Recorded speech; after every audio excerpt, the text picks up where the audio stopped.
In this episode, we'll be talking about Laravel Precognition. It's the latest addition to the Laravel ecosystem, and we are going to see how can you implement it in your existing Laravel projects. Laravel Precognition is about having live validation for your front-end JavaScript application without having to duplicate your backend rules. So, to quickly demonstrate what Laravel Precognition is about, I have created two applications. The one in your left doesn't have precognition, and the one on the right, it contains precognition. Now, if you were to quickly fill this form with my email, my password, you will see that I have to click on register to actually see some of the form errors I have. Now, with precognition, I can submit this form and you will see that once I enter my email, I have immediately real-time validation error saying that this email has already been taken. As you can imagine, this provides a great user experience with minimal effort, and on this episode we are going to see how exactly can you implement precognition in your existing Laravel application. So to get started, let's jump to Sublime Text and work with applications that do not have precognition. To get started, the first thing we need to do is install the Laravel Precognition npm package, and be mindful that you always have to specify the stack you are using. In this case, this is a default Breeze installation with Vue and Inertia, so I want to specify that by saying Laravel Precognition, Vue, and Inertia.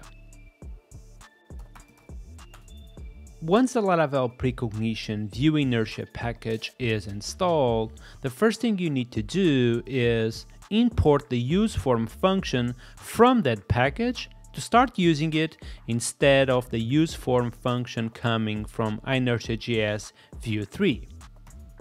The useForm function works slightly different from the one coming from Inertia, meaning that you need to specify the verb as first argument and the route as a second argument. Once you do this, you can also change slightly how the submit function works, and now your form will submit the request and will receive only an object with the events you need to perform. And then, to enable live validation in your JavaScript front-end code, the final step is really specify in your form inputs that when they change, the form should validate those inputs. So I'm going to specify that on the name, but also on the email.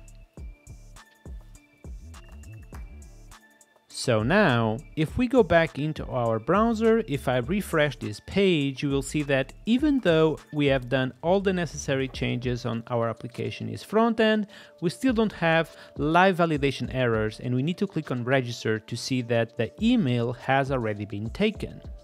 And this is happening because we have done the JavaScript necessary changes, but we also need to adapt our backend to take in consideration precognition.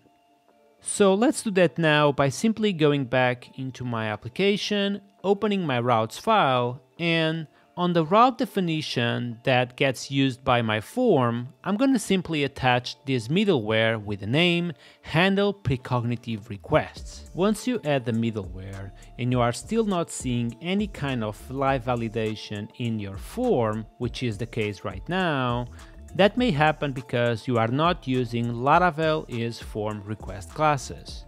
And this is exactly what's happening with my current application. So what I'm going to do is that I'm going to visit the controller which is responsible to store a user in my database and indeed check that we are performing inline validation on the method store itself. On those cases, the only thing we have to do is go to our requests folder and create a new file with the name user-store-request.php.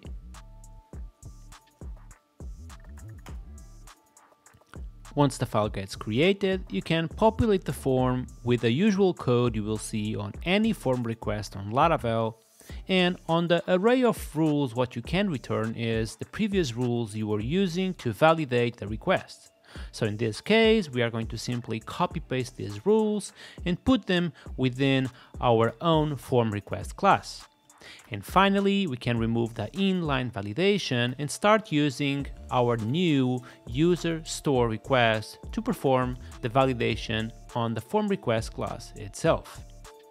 And once we have ensured that we are using form requests for our route is validation rules, we can go back into our browser and see that our real-time validation is indeed working as expected. So I didn't have to click on register to see that this email has already been taken. This was Laravel Precognition, and if you find it useful, be sure to check the documentation to see how to implement precognition with the different stacks that Laravel ecosystem supports. Thank you so much for watching, and see you all next week.